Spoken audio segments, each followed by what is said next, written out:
Hello বন্ধুরা, কেমন আছো? আশা করছি সকলেই ভালো আছো। আজকে আমি তোমাদেরকে হালিম রান্না করে দেখাবো।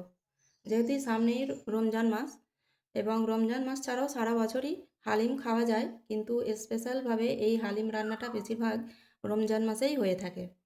তো যেসব বন্ধুরা ভাবে যে হালিম রান্না খুবই ঝক্কি ঝামেলা এবং কষ্ট, তো সেই সব বন্ধুদের উদ্দেশ্য করে বলছি, একদমই ঝক্কি ঝামেলা এবং কষ্ট নেই। সামান্য একটু ভালোবাসা থাকলেই এই হালিম রান্নাটা হয়ে যাবে।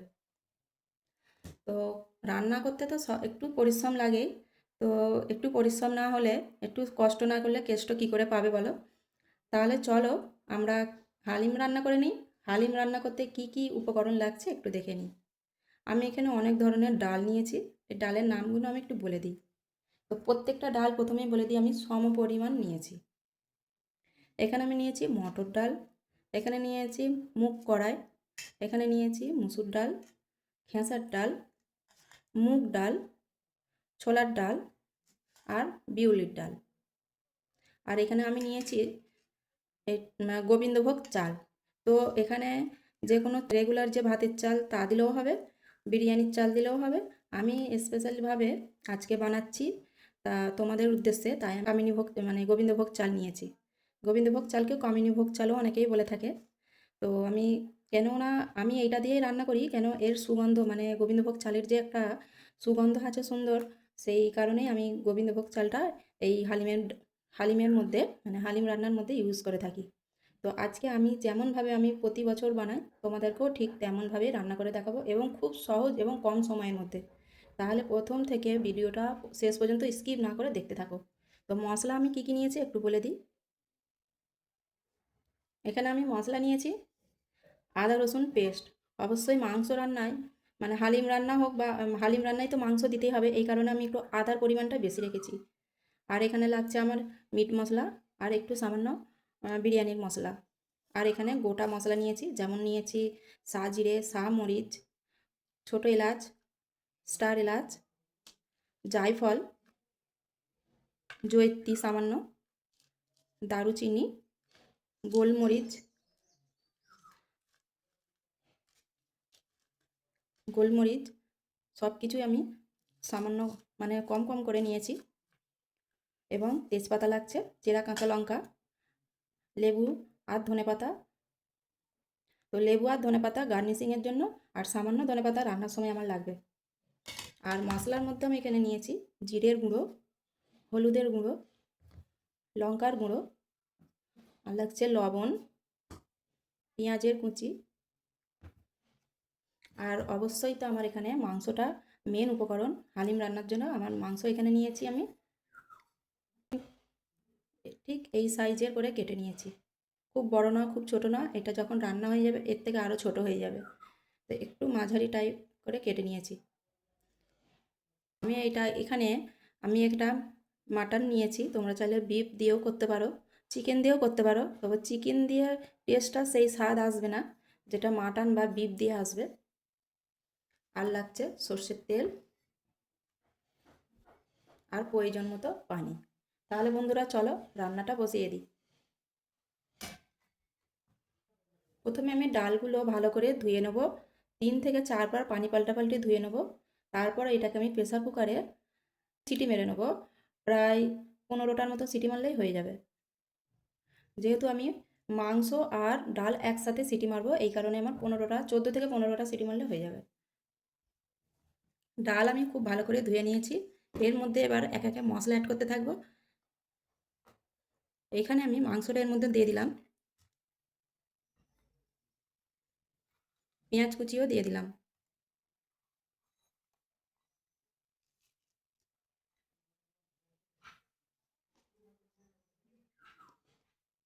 হলুদের গুঁড়ো,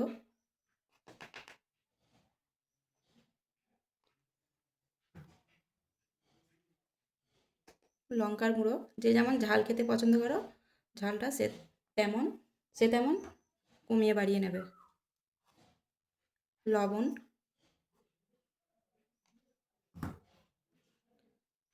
জিরের গুঁড়ো,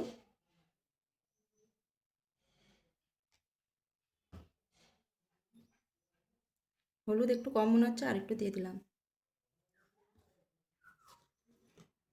সর্ষের তেল এর মধ্যেও দেব এবং কুকারে একটু গরম করে তখন একটু দেব।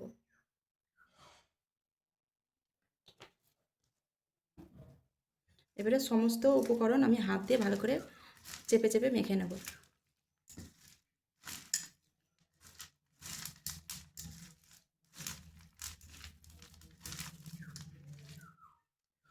এখানে আদা রসুন খানিকটা, আমি আদা রসুন যে পেস্ট আছে অর্ধেকটা আমি এর মধ্যে অ্যাড করব, আর অর্ধেকটা আমি যখন ডাল ফোড়ন দেবো তখন দেব।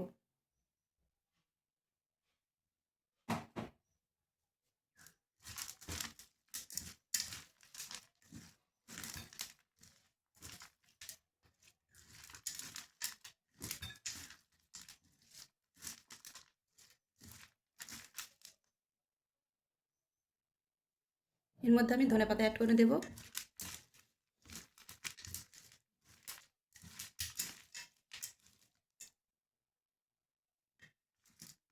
এবার আমার ম্যারিনেট করা রেডি। এবার আমি উনান জ্বালিয়ে নিচ্ছি।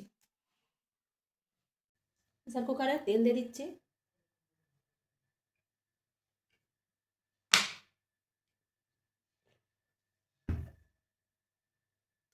এর মধ্যে গোটা গরম মশলা অ্যাড করে দেব।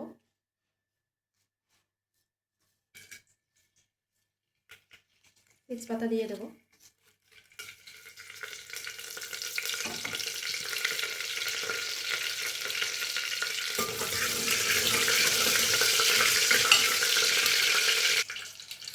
এরপর আদা রসুন পেস্ট যেটা রেখেছিলাম সেটা দিয়ে দেবো।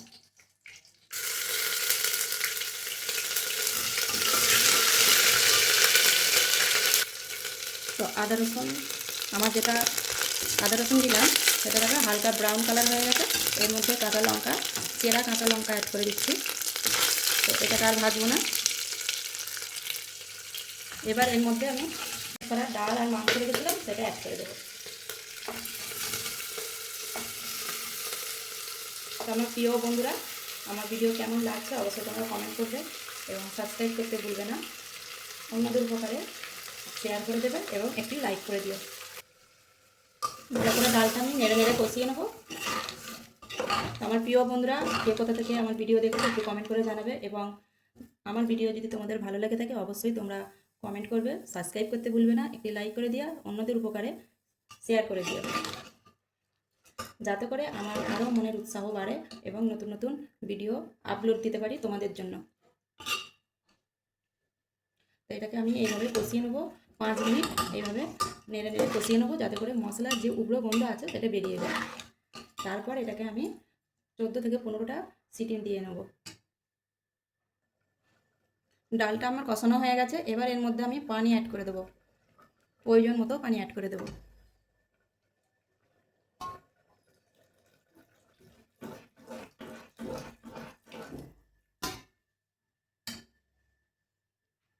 আমি এই মগে প্রায় 1 মগ পানি ছিল, পুরোটাই দিয়ে দিয়েছি।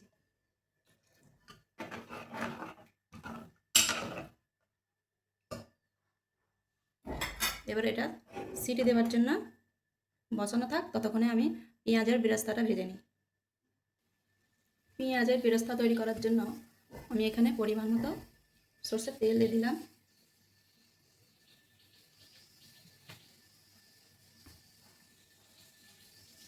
তেলটা একটু গরম হয়ে গেলে তারপর পেঁয়াজ অ্যাড করব। তেল গরম হয়ে গেছে, এবার আমি এর মধ্যে পেঁয়াজ দিয়ে দেবো।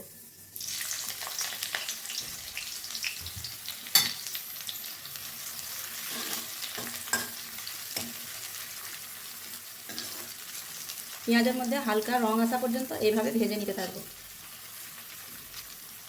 এর মধ্যে যদি নুন দিই তাহলে পেঁয়াজটা নরম হয়ে যাবে, কিন্তু বেরেস্তা হয় মচমচে ক্রিস্পি টাইপের, তাই পেঁয়াজের মধ্যে লবণ দিতে নেই। শুধুমাত্র তেল আর পেঁয়াজ এইভাবে আমি নাড়াচাড়া করে বেরেস্তা তৈরি করে নিচ্ছি। যেসব প্রিয় বন্ধুরা আমার চ্যানেলটিকে সাবস্ক্রাইব করে আমার পাশে রয়েছে তাদেরকে জানাই অসংখ্য ধন্যবাদ, এবং যেসব বন্ধুরা এখনও পর্যন্ত সাবস্ক্রাইব করুনি তারা চটজলদি ফোনটা হাতে নিয়ে সাবস্ক্রাইবটা করে দিও, যাতে করে আমার যে কোনো ভিডিও দেওয়ার সঙ্গে সঙ্গে তোমাদের কাছে সবার আগে নোটিফিকেশান পৌঁছে যায়। পেঁয়াজের বেরেস্তা হয়ে গেছে, তো একে আর বেশি ভাজবো না, নাহলে পেঁয়াজ তেতো হয়ে যাবে। এবার আমি এটাকে তুলে নেব।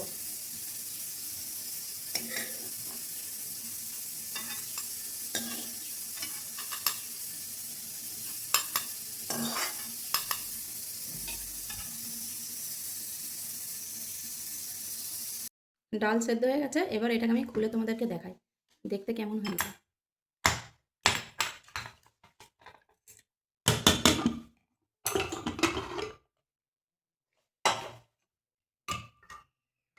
দেখো বন্ধুরা, পুরো রেস্টুরেন্টে কিনতে পাওয়া যায় যেই রকম হালিম ঠিক তেমনই দেখতে হয়েছে। মাংসটা সেদ্ধ হয়েছে কি একবার দেখে দিই। দেখো, মাংসটা পুরো সেদ্ধ হয়ে গেছে। কত সহজভাবে তোমাদেরকে দেখালাম। খুব তাড়াতাড়ি চটজলদি এইভাবে রান্না করলে খুব তাড়াতাড়ি চটজলদি রান্না হয়ে যাবে। এবার আমি এটাকে বাগার দিয়ে নেব। তো বাগার দেওয়ার জন্য যে তেলটা আমি বেরেস্তা ভেজেছিলাম সেই তেলটাই আমি এখানে ব্যবহার করব। তেলটা গরম হয়ে গেলে এর মধ্যে আমি সামান্য আরেকটু আদা রসুন পেস্ট বানিয়ে নিয়েছি, এইটা এর মধ্যে দিয়ে দেবো।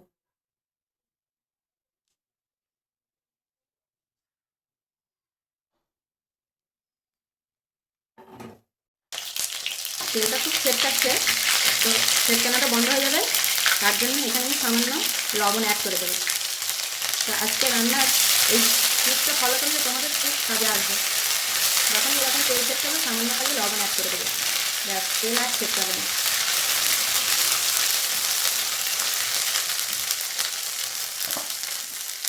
একটা শুকনো লঙ্কা নিয়েছি, ছিঁড়ে এর মধ্যে দিয়ে দেবো। এটা ভাজা ভাজা হয়ে গেছে, এবার আমি হালিমের ডালটা এর মধ্যে অ্যাড করে দেবো।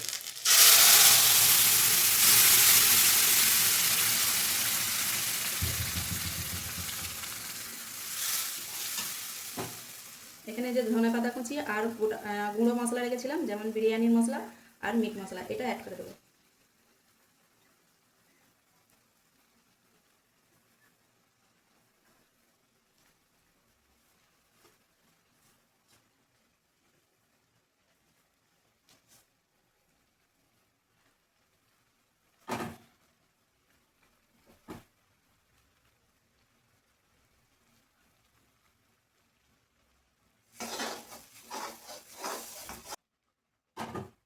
আজকের হালিম রেসিপি কত চটজলদি হয়ে গেল দেখতেই পেলে বন্ধুরা। কত তাড়াতাড়ি এইভাবে হালিম রান্না করলে খুব তাড়াতাড়ি রান্না হয়ে যায় এবং খুব টেস্টি এবং সুস্বাদু, পুরো একদম হোটেল বা রেস্টুরেন্ট স্টাইল। সেই স্বাদ হোটেল বা রেস্টুরেন্ট ওখানে যেমন রান্না হয় ঠিক তেমনই স্বাদ হবে। একটু তুলে দেখায় থিকনেসটা কীরকম হয়েছে, একটু দেখায়। এটা ডাল একটু পাতলা রেখেছি, যখন এটা ঠান্ডা হয়ে যাবে তখন এর ঘনত্বটা বেড়ে যাবে, মানে আরও ঘন হয়ে যাবে।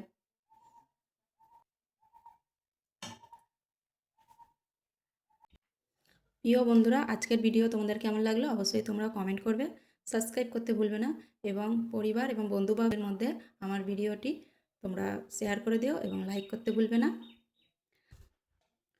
তো আমার কতটা হালিম রান্না হয়েছে তোমরা অবশ্যই দেখে বুঝতে পারছো। তো আমি মোটমাট সব রকম ডাল মিলিয়ে এই বাটির এক বাটি নিয়েছিলাম। তো এক বাটি ডাল থেকে দেখো কতটা রান্না হয়েছে। তোমরা যখন রান্না করবে অবশ্যই তোমরা পরিমাণ ঠিকঠাক করে নেবে, নাহলে হয়তো মানুষ কম ফ্যামিলিতে, তো বেশি রান্না হয়ে যাবে। তো বুঝে শুনে তোমরা রান্না করার আগে একটু বুঝে শুনে মেপে নিয়ে রান্না করবে। তো এর ওপরে পরিবেশন করবার আগে যখন মানুষকে খেতে দেবে তখন একটু লেবুর রস ছড়িয়ে দেবে এইভাবে। আর যে পেঁয়াজ মানে পেঁয়াজের যে বেরেস্তা রেখেছিলাম সেইটাও এর উপরে ছড়িয়ে দেবে। কতটা কতটা ক্রিস্পি হয়েছে দেখো, আওয়াজ শুনেই বুঝতে পারছো। বেরেস্তাটা এইভাবে ছড়িয়ে দেবে।